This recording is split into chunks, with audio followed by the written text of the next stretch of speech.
एक समय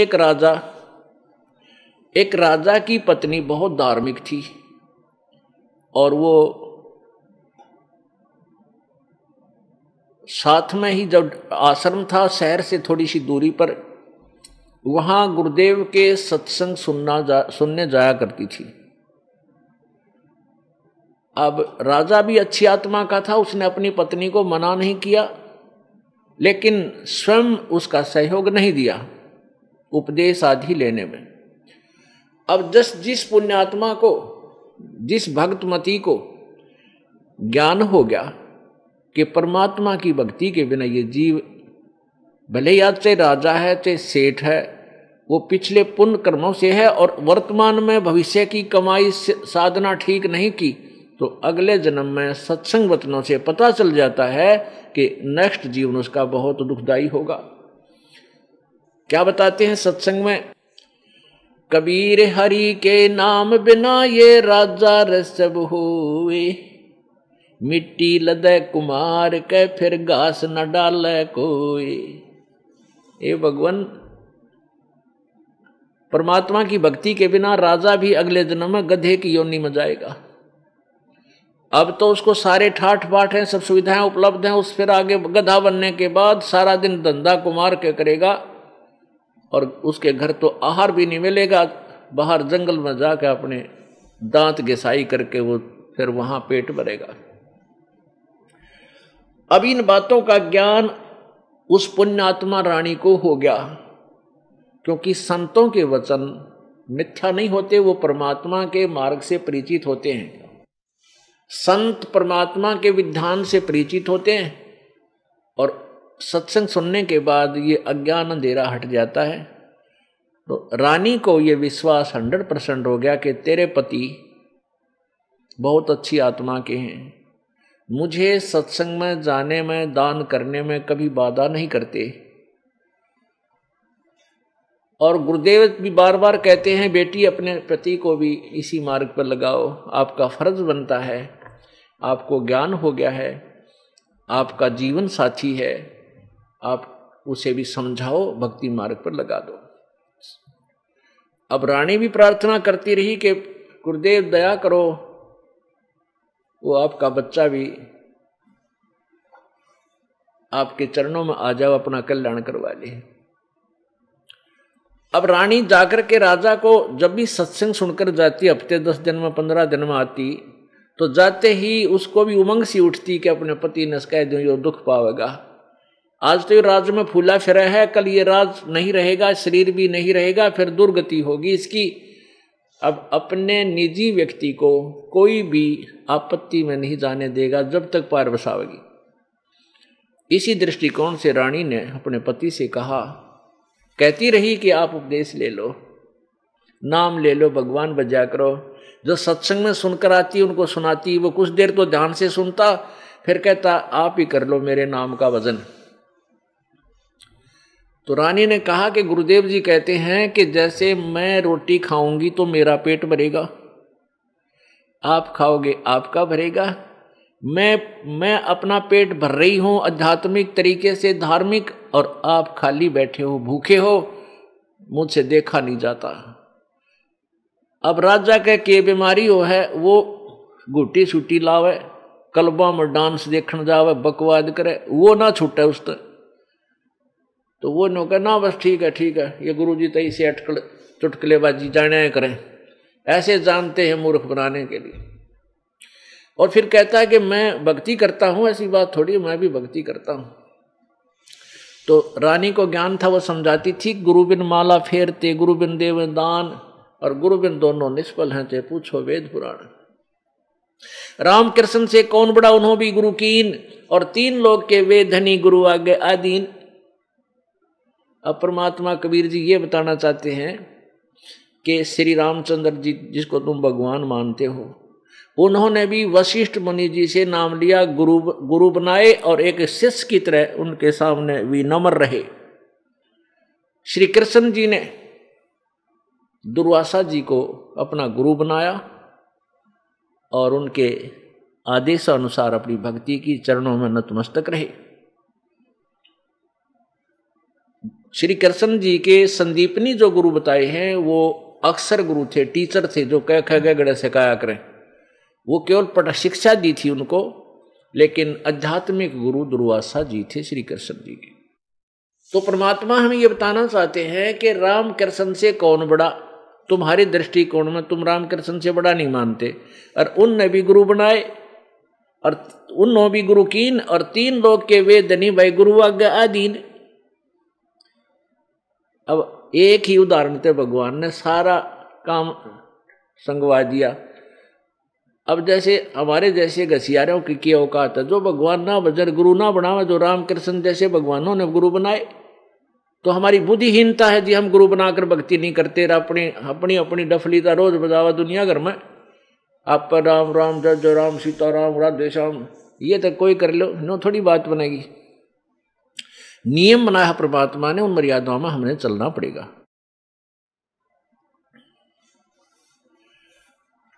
तो राजा ने सोचा, रानी तय कसूती पढ़ा दी इसके गुरु ने, हरिया पीछा छोड़े नहीं, रोज कान खाती आकर के।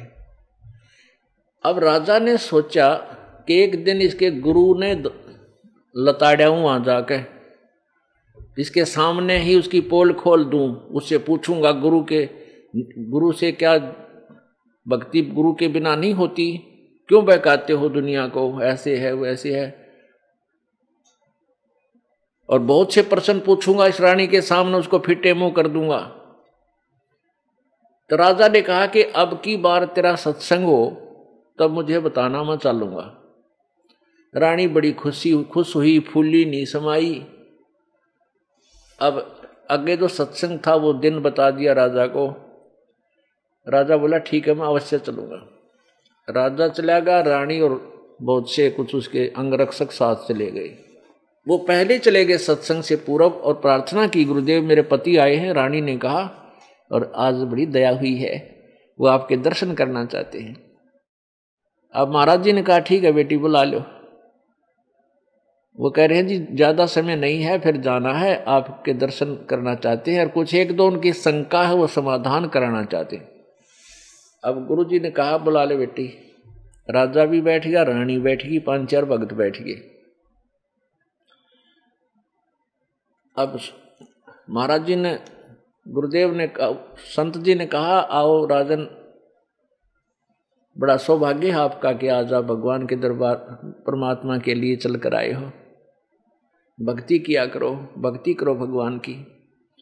अब राजा के तो वह घिसी पिटी बातें थी, कहते भक्ति में करता हूँ और खूब करता हूँ अपने घर पे। कहने लगे महाराज जी तुम संत जी आप इस जनता को, इन भोली आत्माओं को मूर्ख मत बनाया करो। गुरु के बिना क्या भक्ति नहीं हो सकती?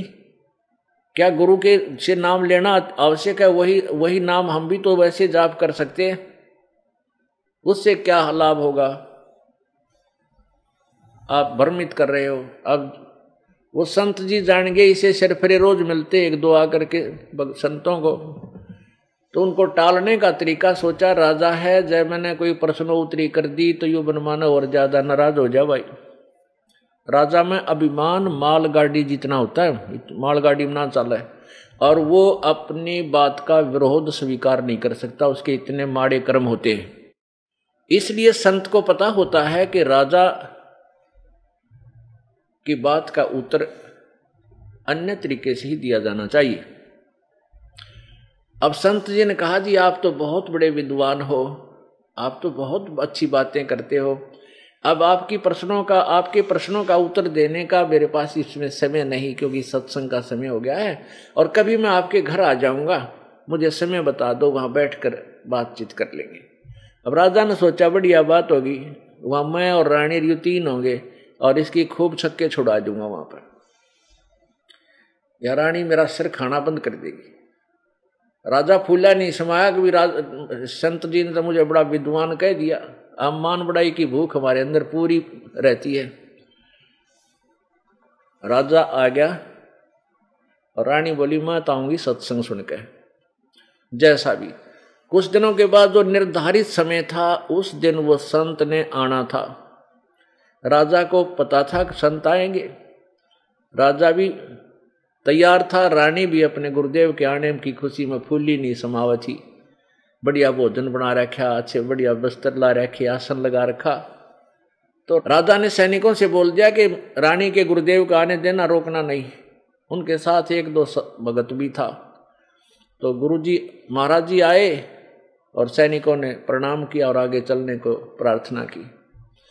अब सामने सैनिक खड़े राजा के पास, 20-30 कुछ महामंत्री बैठे खड़े वहां आसनों पर, और ऊंचे आसन पर राजा बैठा, आसपास अंगरक्षक खड़े। अब जो ही संत जी वहां पहुंचे, वहां राजा के सामने खड़े सैनिकों से कहा कि सैनिकों, इस राजा को गिरफ्तार करो। अब वो सैनिक उसके मुंह की तरफ देखें, यो महात्मा जी मेंटल है क्या? उस संत ने फिर कहा कि सैनिकों, सुना नहीं, इस राजा को अरेस्ट करो। अब वो ये इंतजार करें कि राजा क्या कहता है। अब राजा ने सोचा, भाई यो तो बड़ा निकम्मा आदमी, बकवादी, मेरे घर पर आकर मन ने अरेस्ट करावा, बता, ये तो बहुत निकम्मी आत्मा है, इसका सिर घूम गया है रानी का गुरु बन करके, आज ये बकवाद करने आया। उसने, राजा ने कहा सैनिकों, इसको अरेस्ट करो। अब राजा ने एक शब्द बोला था, सैनिकों इसे अरेस्ट करो। वो जब्बा पकड़ी बा दो ने और पकड़ दिया, ला दिए थकड़ी पाछले का ना हाथ करके। अब वो संत जी कहने लगे कि राजन, गराया तिथि की बेइज्जती नहीं करते। राजा बोला, तू अतिथि है, मेरे राज को जो है तू छीनना चाहता है? नहीं, राज का तो मैं ठोकर मारूं, मुझे राज की आवश्यकता नहीं। पर तेरे प्रश्न का उत्तर देने आया हूं आज। कौन से प्रश्न का? क्या के गुरु के बिना,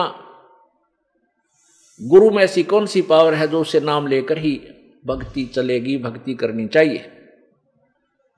अब राजा बोला, ये क्या उत्तर दे रहा, तू तो बकवाद कर। नहीं, बकवाद नहीं करता, मेरे हाथ खुलवा, तेरे प्रश्न के उत्तर दूंगा। उसने कहा, छोड़ दो भाई। छोड़ दिया, खोल दिया हथकड़ी।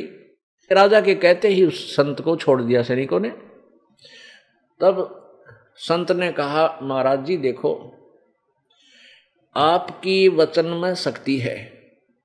जो शब्द मैंने कहा था कि सैनिकों इसे अरेस्ट करो, ये तेरे सैनिक टस से मस नहीं हुए।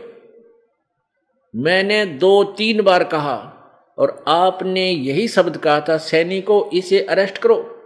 इन्होंने 2 सेकंड भी ना लाई, मेरी दोनों बांह पकड़ दी।